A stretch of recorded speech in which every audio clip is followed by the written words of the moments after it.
Salmo de número 139, nós faremos a leitura do versículo 1 ao versículo 16 para pensarmos um pouco sobre a grandiosidade de Deus. Depois da leitura, se você puder, mantenha a sua Bíblia aberta e a gente vai caminhando por esses versículos, pedindo a orientação de Deus, do Espírito Santo, para que possamos compreender a grandiosidade do nosso Deus que é expressa nessas palavras. Salmo 139, verso 1 ao 16. Ao mestre de canto, Salmo de Davi. Senhor, Tu me sondas e me conheces. Sabes quando me sento e quando me levanto. De longe conheces os meus pensamentos. Observas o meu andar e o meu deitar, e conhece todos os meus caminhos. A palavra ainda nem chegou à minha língua, e Tu, Senhor, já a conheces toda. Tu me cercas por todos os lados e pões a Tua mão sobre mim. Tal conhecimento é maravilhoso demais para mim. É tão elevado que eu não o posso atingir. Para onde me ausentarei do Teu Espírito? Para onde fugirei da Tua face? Se subo aos céus, lá estás. Se faço a minha cama no mais profundo abismo, lá estás também. Se tomo as asas da alvorada e me detenho nos confins dos mares, ainda ali a Tua mão me guiará e a Tua mão direita me susterá. Se eu digo, as trevas com certeza me encobrirão e a luz ao redor de mim se fará noite, até as próprias trevas não te serão escuras. E a noite é tão clara como o dia. Para ti, as trevas e a luz são a mesma coisa. Pois Tu formaste o meu interior, Tu me teceste no ventre de minha mãe. Graças te dou, visto que de modo assombrosamente maravilhoso me formaste. As Tuas obras são admiráveis, e a minha alma sabe muito bem. Os meus ossos não te foram encobertos, quando no oculto fui formado e entretecido, como nas profundezas da terra. Os Teus olhos viram a minha substância ainda informe, e no Teu livro foram escritos todos os meus dias, cada um deles escrito e determinado, quando nenhum deles ainda existia. Que Deus aplique no nosso coração a Sua palavra. Um dos privilégios que nós temos como crentes é o privilégio de ter a vida eterna. É isso que Jesus promete para nós. Quem crê em mim tem a vida eterna. É o que está lá em João capítulo 5, verso 24. Mas o que é que tem de tão bom nessa vida eterna? O que é que tem de tão maravilhoso nessa suposta vida eterna? Será que vida eterna é apenas existir por um longo período de tempo? Será que vida eterna é passar um longo período de tempo num lugar muito bonito, muito legal, ao lado de anjos e tocando harpas? Será que é nisso que se resume a vida eterna? Quando nós lemos João capítulo 17, versículo 3, nós vemos o próprio Jesus definindo para nós qual é a beleza, a maravilha da vida eterna. Ele diz: esta é a vida eterna, que conheçam a Ti como o único Deus verdadeiro. O que é a vida eterna? É existir por um longo período de tempo? Não. Vida eterna é passar a sua eternidade conhecendo o único Deus, conhecendo um Deus que é infinito. À medida em que o tempo passa, nós como cristãos temos a responsabilidade de conhecer a Deus de uma maneira mais profunda. Não basta conhecer Deus, você precisa também conhecer a grandeza desse Deus, a majestade desse Deus. E com o passar do tempo na sua vida cristã, uma coisa que você tem de identificar é o fato de que você está conhecendo e prosseguindo em conhecer o Senhor, como está no profeta Oséias. A experiência é parecida com você fazer uma viagem à cidade de Pau dos Ferros ou à cidade de Martins. Você olha para o seu horizonte e você vê as montanhas no horizonte, enquanto você está viajando no seu carro. Aquelas montanhas, a princípio, parecem minúsculas, parecem pequenas, parecem que você pode pegar aquela montanha com o dedo mindinho e quebrar ela. Mas à medida que o tempo vai passando da viagem, você vai se aproximando daquelas montanhas, você vê que é o inverso. Você vê que aquela montanha é enorme. E quanto mais você se aproxima, mais você vê a grandiosidade daquela montanha. Quanto mais o tempo de viagem passa, mais você vê o quanto aquela montanha é grande e o quanto você mesmo é pequeno. À medida que o tempo passa na vida cristã, acontece algo parecido. Nós vamos enxergando a grandeza de Deus de uma maneira cada vez mais clara. E nós vamos enxergando o quanto nós somos pequenos. Essa é a experiência de conhecer a Deus. É ver a sua grandeza, ver a sua glória, ver a sua majestade. Saber que Deus existe é bom. Saber que Deus nos ama é bom. Mas saber o quanto Ele nos ama, saber o quanto Ele é soberano, saber o quanto Ele é majestoso, essa é a razão da nossa existência. Conhecer um Deus que é infinito. Conhecer um Deus que é inesgotável. Se você se esforçar com tudo que você tem, e você ler a Bíblia milhares de vezes, e você examinar cada centímetro da natureza, cada centímetro da sua consciência, que é onde Deus se revela na Bíblia, na natureza e em nossa consciência. Se você se esforçar o máximo nisso e ler todos os livros de teologia que estão à disposição, de teologia verdadeira, você não vai conseguir conhecer nem sequer 1% desse Deus, porque Ele é infinito. Nós passaremos toda a nossa eternidade, toda a nossa vida aqui na terra e toda a nossa eternidade conhecendo a Deus e ainda assim não vamos nem sequer raspar a superfície. Porque é um Deus grandioso, é o Deus infinito. É como você pegar uma folha de papel e começar a anotar números lá. Você nunca vai conseguir encontrar um ponto final, sempre vai haver mais um número. Conhecer a Deus é uma experiência parecida, você nunca vai esgotar esse conhecimento, você vai passar a sua vida aqui e a sua vida no céu conhecendo um Deus que é infinito. É isso que torna o céu tão glorioso. Não é pelos anjos que estão lá, ou pelas ruas de ouro, ou pela parte musical encantadora, ou pelos prazeres celestiais, mas principalmente a grandiosidade de Deus, do Deus que está lá. O Salmo 139 apresenta a grandiosidade de Deus de uma maneira clara. Eu confesso aos irmãos que eu me sinto muito limitado em falar sobre esse Salmo, ter a responsabilidade de usar a minha boca para falar com vocês sobre uma coisa que a minha mente nem sequer consegue alcançar, é um peso enorme. Mas nós podemos olhar para esses versículos, e ainda que não exaustivamente, ainda que não completamente, nós podemos entender algumas coisas que nos mostram a grandeza de Deus. Aqui, o salmista Davi vai falar sobre 3 evidências que mostram a grandeza de Deus: a grandeza do seu conhecimento, a grandeza da sua presença, a grandeza do seu poder. Deus, Ele é onipresente, Ele é onisciente, Ele é onipotente. Davi começa falando sobre o quanto o conhecimento de Deus ele é profundo, Ele é grande. Ele diz: Senhor, Tu me sondas. O que significa sondar? Significa examinar, e examinar detalhadamente.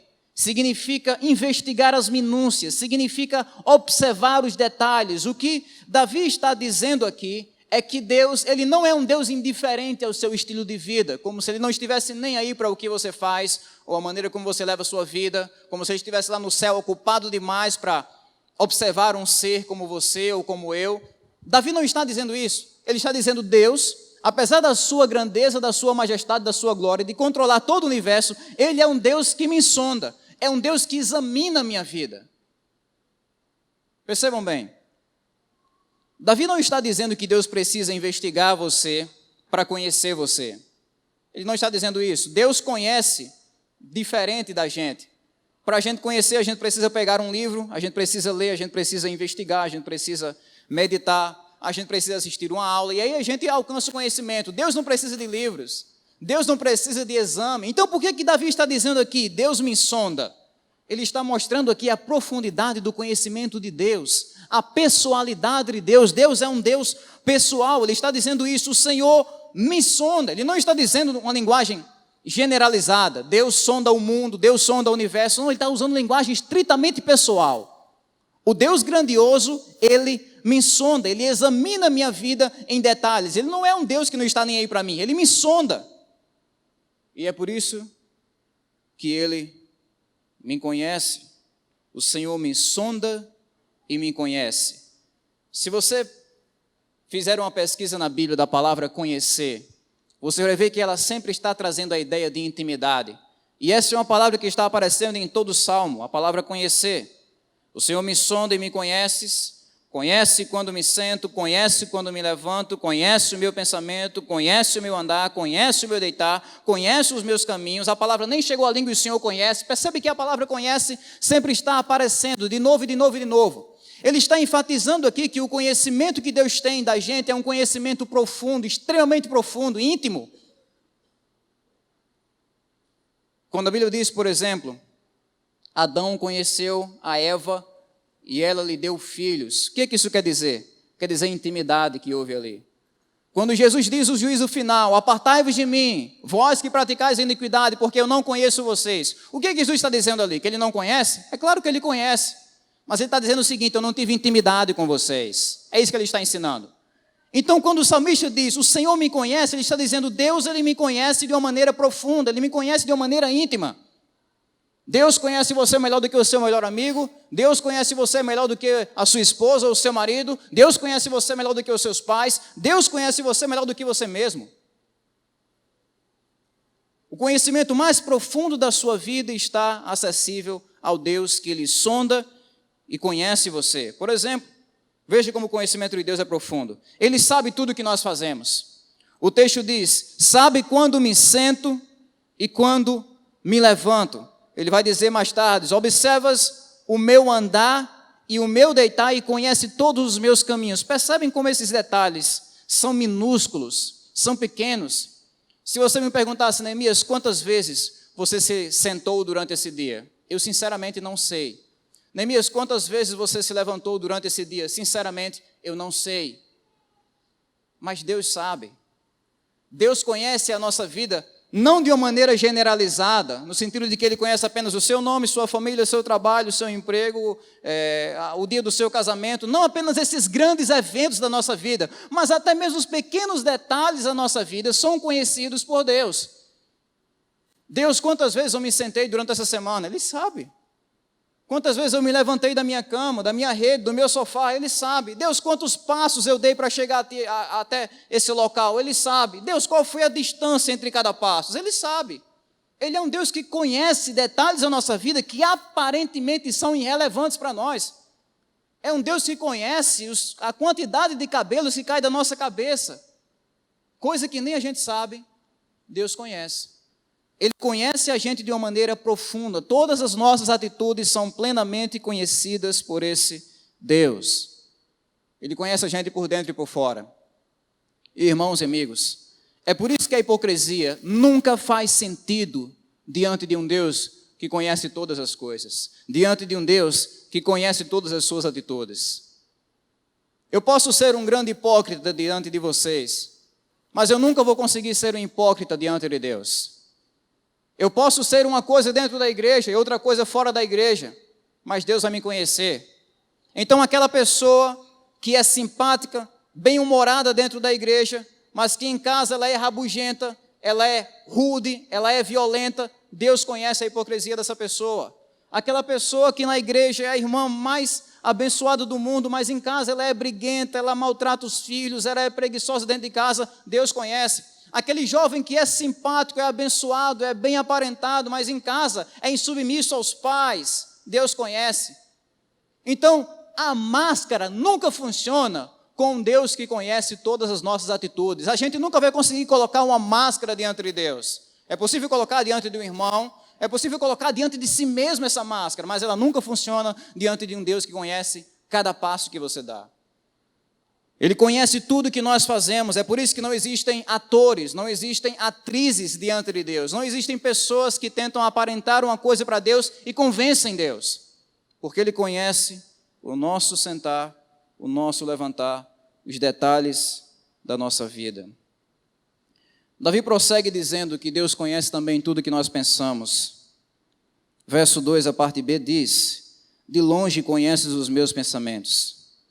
Um Deus que conhece os seus pensamentos. A parte mais íntima da sua vida é os seus pensamentos. Eu posso conhecer suas preferências, eu posso conhecer os lugares que você frequenta, eu posso conhecer a sua maneira de falar, eu posso conhecer a sua aparência, eu posso conhecer a sua conversa, mas é impossível para mim como ser humano conhecer seus pensamentos, ou você conhecer os meus pensamentos. Não tem como. Os pensamentos são a parte mais íntima de quem nós somos. Eu posso colocar uma câmera e vigiar suas atitudes, mas não existe uma única máquina, com toda a tecnologia que nós temos, que possa ler os seus pensamentos. Não existe. Humanamente falando, é impossível. Mas o que o Salmo diz? O Salmo diz que para Deus não tem nenhuma dificuldade. Ele conhece os seus pensamentos. As intenções mais íntimas que você alimenta no seu coração, Deus escuta com a mesma facilidade que vocês estão ouvindo a minha voz através desse serviço de som. Ele vê os seus pensamentos como se fosse um livro aberto, são plenamente conhecidos. Ele conhece todos os nossos pensamentos. Estima-se que os seres humanos são capazes de produzir cerca de 70 mil pensamentos por dia, sobre diferentes assuntos. Cerca de 3 mil pensamentos a cada hora. Multiplique isso por 7 bilhões de seres humanos que estão espalhados na face dessa terra. E tente imaginar um Deus tão grande que Ele é capaz de discernir, diferenciar, registrar, entender, interagir com cada um dos pensamentos de 7 bilhões de seres humanos na face da terra. Se 5 pessoas começarem a falar ao mesmo tempo, a gente nem sequer consegue diferenciar o que é que um está dizendo da outra pessoa.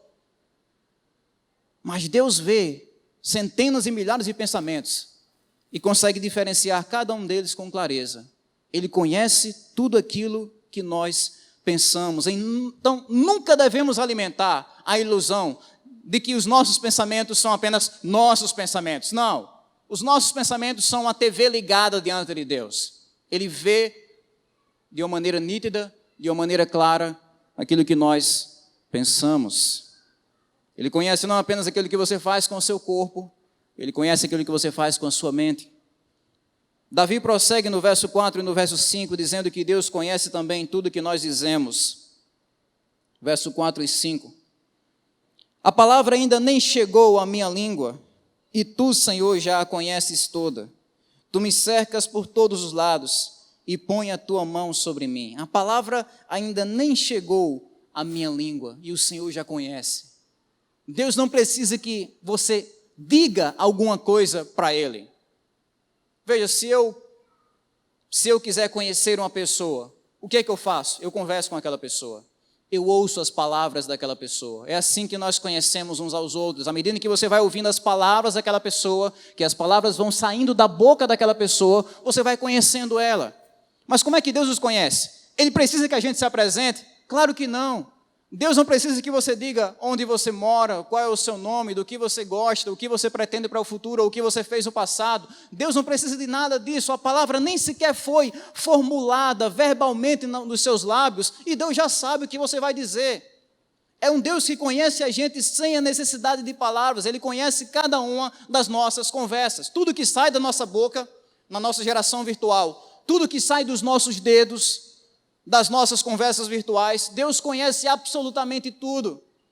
E Ele não precisa de senha de smartphone para que possa conhecer nossas conversas. Ele sabe de tudo com um ato simples, com um piscar de olhos. Ele conhece tudo aquilo que nós dizemos. Ele conhece cada uma das nossas palavras e a gente nem precisa dizer para Ele. Você não precisa orar 3 horas para que Deus possa conhecer sua vida. Não, Deus me conhece muito porque eu passei 3 horas contando a minha vida. Antes de você orar, Deus já sabia. É por isso que, por exemplo, a gente ora em silêncio. Por que a gente ora em silêncio às vezes? Porque Deus não precisa ouvir as palavras da nossa boca, Ele simplesmente conhece o nosso coração. E no versículo de número 6, ou melhor, no versículo número 5, Ele vai dizer: tu me cercas por todos os lados e pões a tua mão sobre mim. A ideia aqui é que Davi está sendo cercado por um exército, por todos os lados, e a mão de Deus está sobre ele. É como se ele não conseguisse escapar daquele conhecimento. Vejam, irmãos, é por isso que todos nós devemos vigiar a nossa vida. Se Deus conhece cada uma das nossas palavras, nós devemos vigiar cada uma das nossas palavras. Mateus capítulo 12, verso 36, Jesus diz um dos versículos mais fortes de toda a Bíblia, sobre o julgamento de Deus. Ele diz que nós seremos julgados por cada palavra inútil que sair da nossa boca. Isso é grave, isso é intenso, isso é profundo. Deus não vai apenas julgar nossas atitudes, Ele vai julgar cada palavra que sai da nossa boca. Cada palavra inútil que a gente proferir, a gente vai prestar contas dela diante de Deus. Percebem isso? Essa é a gravidade do juízo de Deus. É por isso que nós devemos evitar aqueles famosos pecados da língua. A fofoca, quando tentamos espalhar uma notícia ruim pelo prazer de destruir, ou a difamação, quando temos o prazer de fazer a caveira da outra pessoa, do nosso próximo, ou a blasfêmia, quando usamos o nome de Deus de uma maneira vã, de uma maneira irreverente, ou a boca suja, a famosa boca suja, aquela pessoa que tem prazer em se expressar através de uma linguagem que é suja, que é baixa, tudo isso é reprovável aos olhos de Deus. E de um Deus que conhece todas as nossas palavras. De um Deus que conhece tudo o que nós dizemos. Se Deus conhece todas as nossas palavras, nós devemos então vigiar a nossa língua de uma maneira cuidadosa, a fim de não pecarmos contra Ele. E aí no verso 6, Davi ele vai fechar esse primeiro ponto, falando sobre como esse conhecimento é maravilhoso para ele. Tal conhecimento, diz Davi, é maravilhoso demais para mim. É tão elevado que eu não posso atingir. Percebem isso? Davi está dizendo que ele não consegue atingir esse conhecimento, ele consegue falar sobre isso, ele consegue pensar sobre isso, mas ele diz, Deus, eu nem sequer consigo alcançar, isso é tão elevado, eu sou apenas uma formiguinha na frente de um computador, eu não consigo entender a grandeza do Senhor de uma maneira completa, de uma maneira plena. Esse conhecimento ele é maravilhoso demais, ele é elevado demais. Como eu falei para vocês no início, essa é a grande dificuldade de um pregador. Se Deus me desse a mente de um querubim, se Deus me desse a língua de um serafim, se Deus me desse a eloquência de um arcanjo para conversar com vocês sobre a grandiosidade dele, eu não seria capaz de cumprir essa tarefa. Por quê? Porque é um conhecimento elevado, eu não posso alcançar. Ele é maior do que os homens, ele é maior do que a criação, é maior do que os anjos, ele é maior do que tudo. É um conhecimento que é maravilhoso. E é por isso que esse conhecimento de Deus nunca deve ser apreendido de uma maneira fria ou meramente intelectual. Nós não precisamos apenas decorar certos conceitos sobre quem Deus é, como se estivesse decorando fórmulas matemáticas. Não, nós precisamos conhecer a Deus de uma maneira experimental, de modo que esse conhecimento não é apenas apreendido pela nossa mente, mas também é transformador em nosso coração, transforma o nosso estilo de vida. Nós não devemos ser como o profeta Jonas. Se você submetesse o profeta Jonas a um teste de teologia, ele tiraria 10. Nós estivemos aqui expondo o livro de Jonas, alguns meses atrás, e uma das coisas que nós aprendemos é que o problema de Jonas não era falta de conhecimento. Jonas tinha conhecimento de sobra. Lembra quando os marinheiros acordaram Jonas? Quem é você? Qual é o seu Deus? Bom, eu sirvo ao Deus que criou os céus e a terra. Ele sabe quem Deus é. É tanto que quando ele pregou a palavra de Deus e o pessoal se converteu lá de Nínive, o que foi que aconteceu? Ele disse, olha Deus, eu sabia que o Senhor era um Deus misericordioso. Eu sabia que o Senhor é um Deus que perdoa, é um Deus que demonstra graça. Ele conhecia Deus. Mas aquele conhecimento que Jonas tinha como profeta não transformava o seu estilo de vida.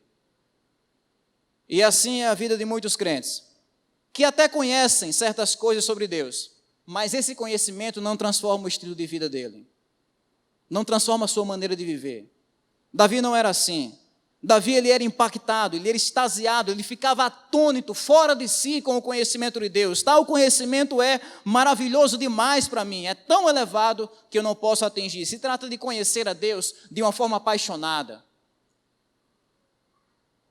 Nós cantamos um hino agora há pouco, que é literalmente as palavras do apóstolo Paulo, quando ele explodiu em gratidão a Deus, ao escrever a sua carta aos Romanos. Ele falou durante toda a sua carta sobre a grandeza de Deus, a grandeza da maldade do homem, a grandeza do Evangelho, a grandeza da eleição de Deus. E no capítulo 11 de Romanos, Paulo vai explodir no louvor a Deus, como Davi fez aqui no verso 6, né? Ele vai explodir descrevendo o quanto esse conhecimento é apreciado por ele mesmo, de uma maneira pessoal.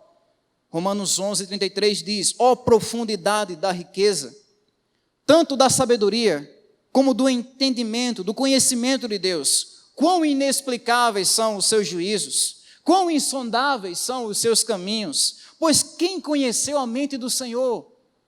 Qual o ser humano vivo ou o anjo no céu capaz de dizer, eu conheço as profundezas da mente de Deus? Quem conheceu a mente do Senhor? Ou quem foi o seu conselheiro?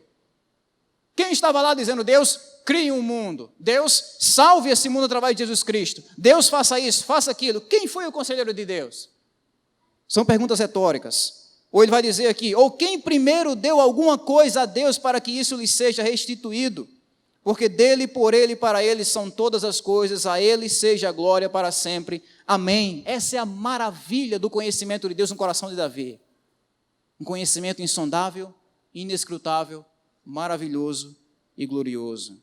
É por isso que Jeremias capítulo 9, verso 23 vai dizer: não se glorie o rico na sua riqueza, não se glorie o sábio na sua sabedoria, não se glorie o forte na sua força, mas quem se gloriar, glorie-se nisso, em mim conhecer e saber que eu sou o Senhor. A nossa maior herança, irmãos, que vai nos acompanhar pela eternidade e nunca vai enferrujar ou se esgotar, é esse conhecimento de Deus. Esse conhecimento de Deus. Depois de falar sobre a grandiosidade do conhecimento de Deus, Davi fala sobre a grandiosidade da presença de Deus, do verso de número 5 ao verso de número 12. Ele começa dizendo que a presença de Deus ocupa todo o céu. Versículo 7 ao 12, perdão. Para onde me ausentarei do teu espírito? Para onde fugirei da tua face? Se subo aos céus, lá estás. Se faço a minha cama no mais profundo abismo, lá estás também. Percebam que Davi está fazendo perguntas retóricas, como Paulo fez. Ele faz até uma referência à Trindade. Fala sobre a face de Deus e o Espírito de Deus como se fossem a mesma coisa, porque são Deus Pai, Filho e Espírito Santo. E ele vai dizer, para onde é que eu vou me ausentar do seu Espírito? É como se ele tivesse um dilema, né? Lidar com um Deus que conhece todas as coisas não é fácil. A tendência é a gente procurar um lugar para fugir. Então, se esse Deus conhece todas as coisas, eu preciso fugir dele. Eu preciso fugir desse Deus. É como se Davi estivesse levantando esse dilema para os seus inimigos. Ele diz, para onde eu me ausentarei do teu espírito? Para onde fugirei da sua face? Se eu subir aos céus, o Senhor está lá. O Senhor está no céu. É como se Davi se colocasse diante dos anjos e dissesse, por favor, me escondam da presença de Deus. Não tem como. Arcanjo Miguel, me esconda da presença de Deus. Ele não consegue. Gabriel, serafins, arcanjos, querubins, não podem esconder você da presença de Deus. Se você subir ao céu, Deus vai estar lá. Percebam que aqui é um plural, né? Se suba aos céus. Talvez ele esteja falando aqui do primeiro céu, é o céu que a gente pode ver. Segundo céu, o espaço sideral que a gente não consegue ver. E o céu espiritual, que é o lugar onde Deus habita. Pois bem, nenhum desses três lugares pode esconder você de um Deus que está em todo canto. De um Deus onipresente. Se você subir ao céu, Deus vai estar lá. E ele vai para o extremo oposto. Se eu faço a minha cama no mais profundo abismo, lá estás também. A palavra abismo aqui no original significa Sheol, ou morte, mundo dos mortos. Qual é a maior distância que o ser humano conhece? É a distância daqui para a China? Não. É a distância daqui para a Lua? Não. É a distância para a quina do universo, se é que ele tem uma quina? Também não. A maior distância que o ser humano conhece é a distância entre a vida e a morte. A morte afasta eu e você de tudo que nós temos e somos.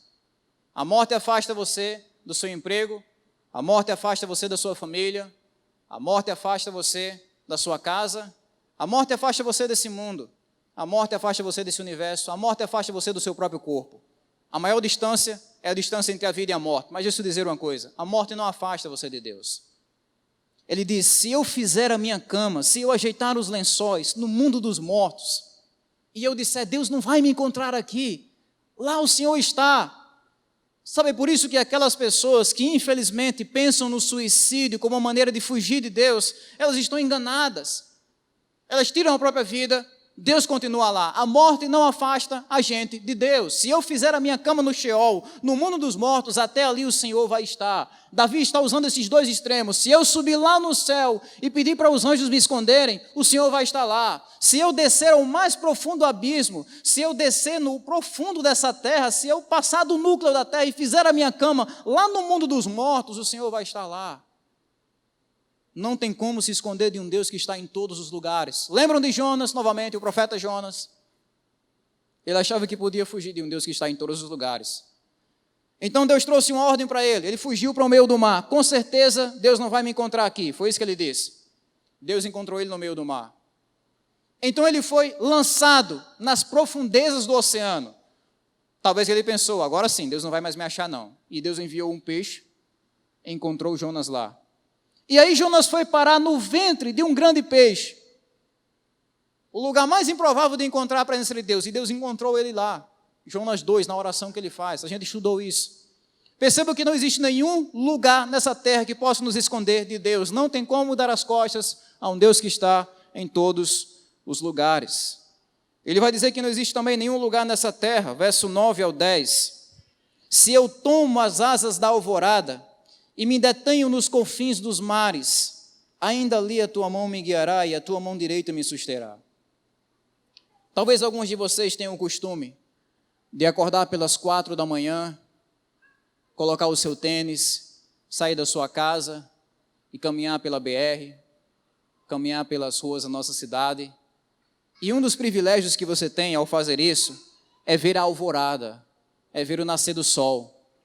Você está no meio de um campo aberto, você olha para o horizonte, você vê o sol despontando no horizonte, e em poucos instantes, aquela luz, numa velocidade indescritível, preencheu todo o ambiente que você está caminhando. Davi está usando essa imagem. Ele está dizendo o seguinte: olha, se eu pegar carona na luz, se eu pegar carona na alvorada, no nascer do sol, se eu viajar para o outro lado do oceano, na velocidade da luz, ainda assim, quando eu chegar lá, o Senhor vai estar comigo. A sua mão vai estar me sustentando. A sua mão direita vai me alcançar. É a ideia de que mesmo que Davi viajasse na velocidade da luz para o outro lado do mundo, ainda assim Deus estaria lá. Então não é uma questão de velocidade, nem de local. Deus está presente em todos os lugares. Não tem como fugir desse Deus. E no verso 11 e 12, Davi vai dizer que nem a escuridão pode nos esconder do Senhor. Se eu digo, verso 11, as trevas com certeza me encobrirão, e a luz ao redor de mim se fará noite, até as próprias trevas não te serão escuras, e a noite é tão clara como o dia para ti. As trevas e a luz são a mesma coisa. Percebam que Deus ele não precisa, sabe, de uma lanterna, Deus não precisa de uma luz artificial, Deus não precisa da luz do sol para enxergar. A escuridão não serve de nada para esconder-nos desse Deus. A maioria dos crimes que acontecem, a maioria dos estupros, a maioria dos homicídios, a maioria dos assaltos, acontecem durante a noite. Porque o malfeitor, o criminoso, usa a escuridão como sua aliada, como sua amiga, como sua companheira, como sua rota de escape. Mas isso não funciona com Deus. Davi vai dizer: se eu me envolvesse no mais profundo abismo, na caverna mais escura desse mundo, se a escuridão me cercasse, quando o Senhor chegasse lá, haveria luz. Porque Deus é luz. É como a história daquela poesia conta, né? O raio do sol que procurou a escuridão. O raio do sol foi pelo universo procurando a escuridão e ele não achou. O raio do sol, o raio de luz foi até a caverna mais profunda e não achou a escuridão. Foi até o abismo mais profundo da terra e mesmo assim o raio de sol não encontrou a escuridão. Por quê? Porque onde ele chegava, a luz chegava junto. Essa é a ideia de Davi nesse texto. Não existe escuridão diante de um Deus de luz, diante de um Deus que habita numa luz inacessível, como está em Timóteo. Não existe escuridão diante desse Deus. As trevas e a luz são a mesma coisa diante do Deus Criador do universo. Isso mostra para nós, irmãos, que não existe pecado escondido de Deus. Se eu pudesse resumir em uma frase tudo que Davi está dizendo nesse salmo, numa linguagem acessível, eu usaria a seguinte frase: Deus não é cego, Deus não é surdo. Ele vê, Ele ouve, Ele se movimenta, Ele sempre alcança você. Os ídolos que esse mundo apresenta são ídolos cegos, são ídolos mudos, são ídolos surdos, que não conseguem ver, nem se movimentar, nem acompanhar você, estão limitados geograficamente, não conseguem falar com você, mas Deus é diferente. Deus não é cego, Deus não é surdo, Deus não está imóvel ou limitado a um certo lugar, Deus ele vê. Então não existem pecados escondidos diante de um Deus que está em todos os lugares. Há casos onde o cara vai trair a esposa num lugar escondido e diz: com certeza aqui é o lugar ideal porque ninguém está aqui, Deus está lá. Há casos em que o adolescente espera até a noite chegar e todo mundo dormir para acessar sites libidinosos, Deus está lá. Há casos em que a pessoa coloca os seus arquivos no celular debaixo de 7 chaves e diz: com certeza ninguém vai conseguir acessar isso aqui porque isso aqui está criptografado, é o meu segredo mais profundo. Deus está lá. Um Deus que está em todos os lugares, como está em Hebreus capítulo 4, versículo 13. Nós não podemos esconder nada diante dos olhos daquele que vê todas as coisas. Todas as coisas estão nuas, descobertas e patentes diante dos olhos a quem havemos de prestar contas. Então essa é a grandiosidade da presença de Deus. Suba ao céu, desça até o Sheol, viaje na velocidade da luz para o outro lado da terra, se esconda na caverna mais escura, e nada disso vai ser suficiente para esconder você de Deus. Ele é onipresente. Mas em último lugar, Davi fala sobre a grandiosidade do poder de Deus. No verso de número 13 até o verso de número 16, ele já falou que o conhecimento de Deus é grande, a presença de Deus é imensa, como Salomão diz, nem os céus podem conter a sua presença. Ele vai falar agora sobre a grandeza do poder de Deus, ele é onipotente. E para descrever a grandeza do poder de Deus, Davi lança a mão de uma imagem, de uma ilustração. A ilustração que ele usa é a da gestação. Um ser humano sendo concebido no ventre de uma mulher, a criação e formação do corpo humano. Verso 13, pois tu formaste o meu interior, tu me teceste no ventre de minha mãe, graças te dou, visto que de modo assombrosamente maravilhoso me formaste. As tuas obras são admiráveis e a minha alma o sabe muito bem. Os meus ossos não te foram encobertos, quando no oculto fui formado e entretecido, como nas profundezas da terra. Os teus olhos viram a minha substância ainda informe. Percebam que Davi está falando aqui sobre o poder criador de Deus. O mesmo poder que Deus usou para dizer haja luz e criar o universo, ele também fala ao ventre de uma mulher, haja vida na criação de um ser humano. Ele mostra o seu poder aqui através da criação e formação de um ser humano. Ele poderia usar outra ilustração. Ele poderia falar do poder de Deus usando a imagem de um vulcão, a erupção de um vulcão, ou de uma árvore que está nascendo e crescendo, ou de uma estrela, uma supernova que está explodindo, mas ele não faz isso. Se ele quer descrever o poder de Deus com eloquência, a situação que ele vai usar é de um ser humano sendo formado no ventre de uma mulher. O milagre da vida, da criação e formação da vida, ele diz, foi o Senhor que estava lá, Deus. Foi o Senhor que me teceu. Ele vai usar a palavra que ele foi entretecido. O Senhor me teceu. A ideia aqui é de um costureiro.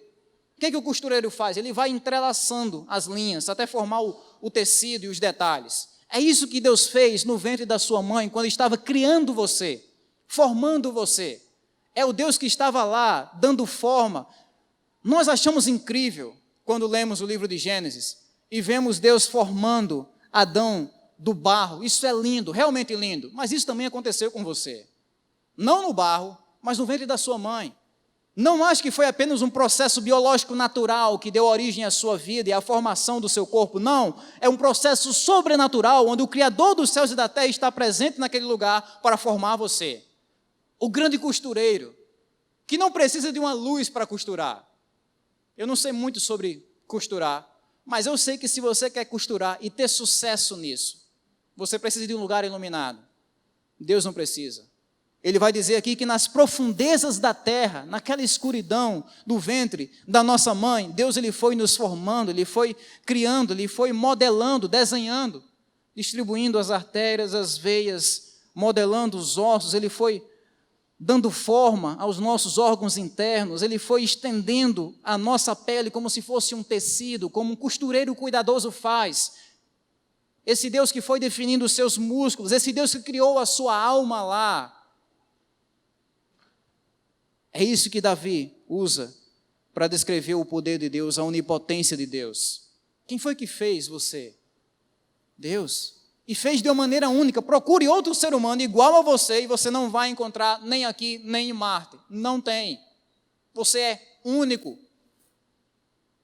Os cientistas sabem disso de uma maneira muito mais clara do que Davi sabia na sua época, na sua compreensão limitada. Mas Davi está usando o pouco conhecimento que ele tem para dizer isso. Olha, o Senhor foi quem me formou, é a sua onipotência que me fez no ventre da minha mãe. É por isso que ele vai explodir em adoração. Verso 14, graças te dou, visto que de modo assombrosamente maravilhoso me formaste. Parece estranho, né? Palavra assombro. O que Davi está dizendo? Está dizendo que quando ele nasceu era um assombro? Não. Ele está apenas dizendo que aquela criação foi maravilhosa para os olhos dele. Foi fora do normal. Ele não consegue entender, e nem a gente consegue entender detalhadamente como é que Deus cria um ser humano no ventre de uma mulher, com toda a complexidade, funcionamento do corpo humano. A gente não consegue entender isso aqui. É por isso que a gente se maravilha. É por isso que a gente exalta a Deus. Nós valorizamos a vida como crentes. Nós repugnamos o aborto, porque nós valorizamos a vida. Porque nós sabemos isso aqui, olha. Foi o Senhor que me informou. Essa obra da gestação é admirável e a minha alma sabe muito bem. É por isso que nós odiamos o aborto. Sabe quantos abortos acontecem nas clínicas espalhadas em nosso mundo por ano? Acontecem 55 milhões de abortos por ano. 55 milhões de seres humanos que são assassinados sem nem sequer ter a oportunidade de ver a luz do dia. Hoje a nossa sociedade olha para esse texto aqui e diz que ele não faz sentido.